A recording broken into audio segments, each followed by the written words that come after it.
Ce fin e nisipul, vezi? Da, că se ridică până aici, la pietre. Vezi că vine lume, vine și se strică treaba.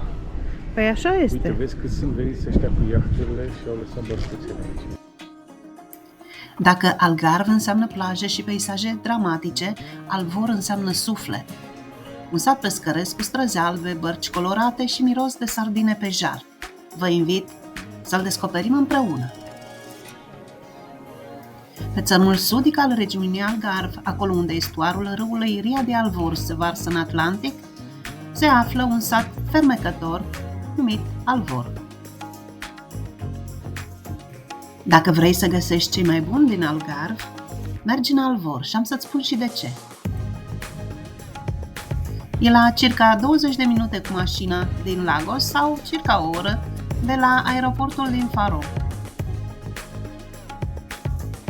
Și ce-ți oferă Alvor?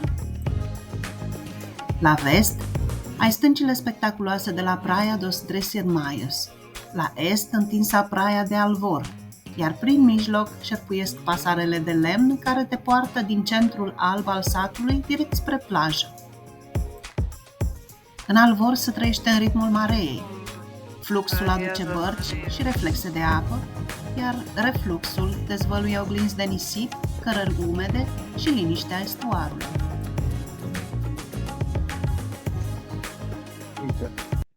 Uite. Ce fin e nisipul, vezi? Da, că se ridică până aici, la pietre. Vezi că vine lume, vine și se strică treaba. Păi așa este. Uite, vezi cât sunt veniți ăștia cu iahturile și au lăsat bărcuțele aici, vezi?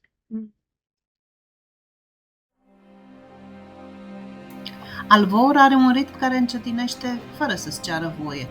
Casele albe cu obloane albastre și ghivece la ferestre coboară în trepte spre portul cu bărci colorate. La prânz, umbrele se lipesc de ziduri, îmbiind turiștii să se oprească o clipă. Alvor. Și asta e invadat de turiști. Deși prezentarea zicea că mai puțin turiști. Turismul e prezent, dar nu agresiv.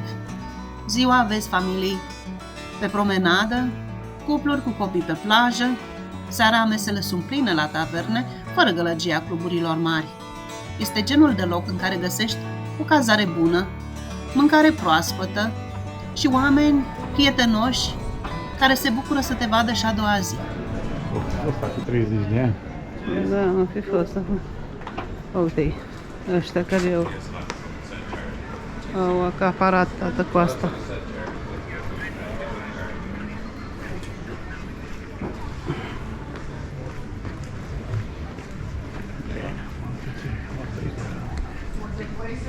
Nu, îi vorbesc de bine.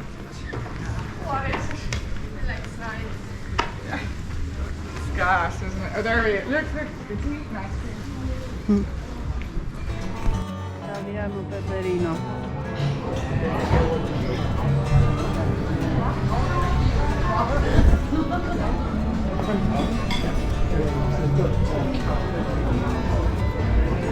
Poate găsim o sardină acolo jos.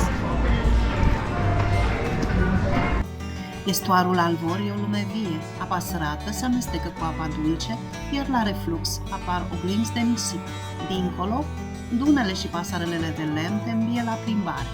Dar aici miroase a sare, vânt și promisiunea unei mese bune.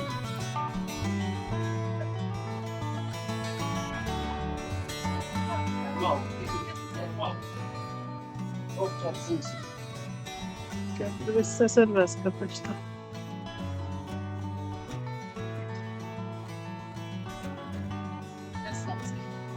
Golden Brim, ăla o culoare. Aia este dorada aurie. Asta o Golden Brim. Asta de Brim, asta mi se pare că de fapt este vasul. Și vasul este Brim asta.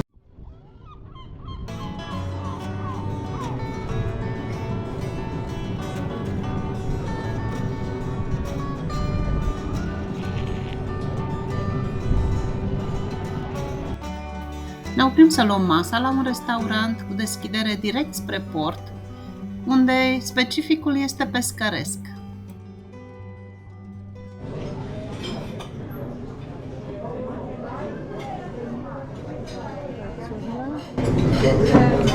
Sardinele 10 euro.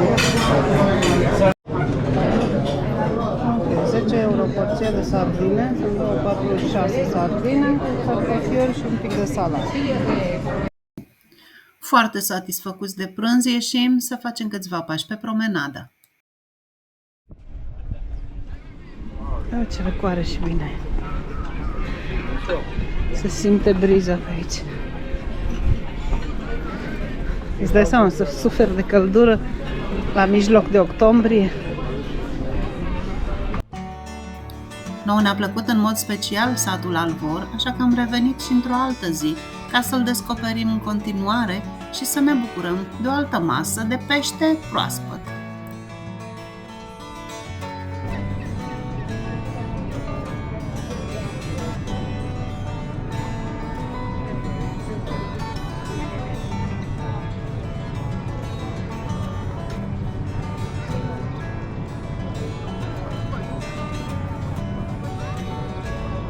Ce, n-ai găsit nimic?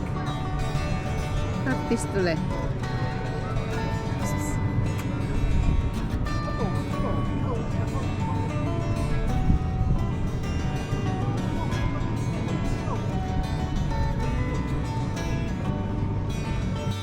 Din Alvor poți pleca ușor în tot felul de excursii, pe apă, pe coastă sau în interiorul regiunii Algarve. Sunt firme locale care organizează croaziere la peșteri sau spre faleze, pescuit pe mare, birdwatching sau o plimbare la apus în estuar. Satul Alvor se pierde în negura istoriei, fiind menționat încă din timpul cruciaților.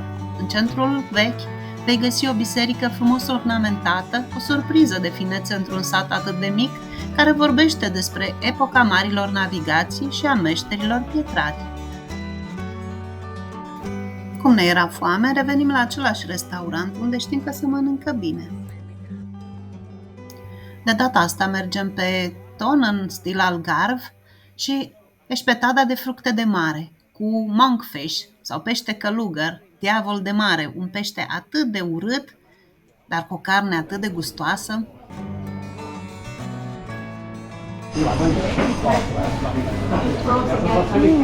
Ce faină e eșpetada mea.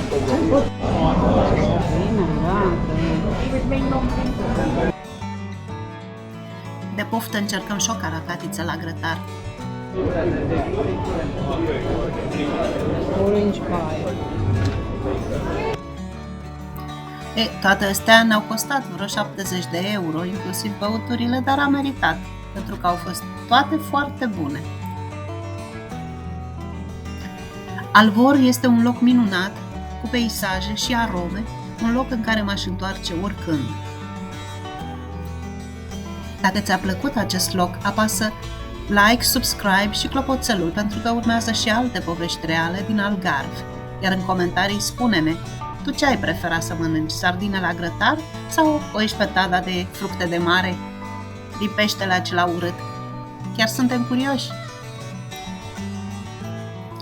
Și înainte de a ne despărți de voi, vă invităm să admirați alături de noi un apus. Aici apusul nu e doar o priveliște, e un ritual. Când stai pe promenadă sau pe dig, respiră adânc și lasă satul să-ți rămână în suflet. Pe data viitoare! Mersi!